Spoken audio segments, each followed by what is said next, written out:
So for the written assignment video, I chose to do the KAC one, which was about the assessments, and the SLA one, which was about if I could find out objectives and such during the class time period like that. For the first one, for the KAC one, which would be on the left, I decided to ask my teacher direct questions about her assessments. I ended up asking her a series of questions. She gave back really good feedback. She said that basically just to show what the students have learned is the reason she does assessments, or to figure out what they've struggled with, what they need to learn. She also thinks that by having the three main points of the assessments happened, it tells the teacher whether or not it's time to move on or stay with the lesson. I think that's a big factor, is always checking in with your kids, because you never want to move on too soon and leave children behind. You never want to move on too late and everybody be bored and your classroom engagement be off. Another form of the assessment that she used during her class was a diagnostic assessment. This is where the teacher happens to do skill checks every day.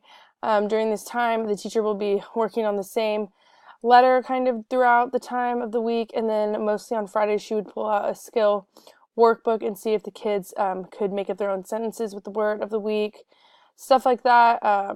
Another thing that she did most of the time was kind of a snack slip. This was something that I really took away from it, because I enjoyed watching the kids strive to be basically praised at the end with getting a reward or something. So the gist is just that the kids would have to answer a question about what was just taught, or make up their own sentence with the letter of the week to be able to get their snack. I feel like it was a good sense of reward for the children to learn. Also, over here in the second assignment, written assignment for the SLA, I really talked to the Finland elementary school teacher again.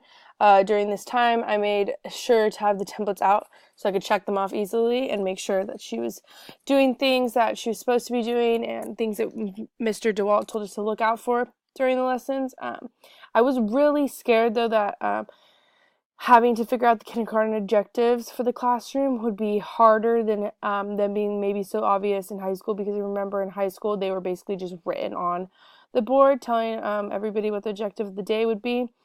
During the lesson, there happened to only be one part that I would consider modeling during the whole lesson, though. This is where she spoke about how we should feel about being Americans. This was also an American symbol, and figuring out a history lesson.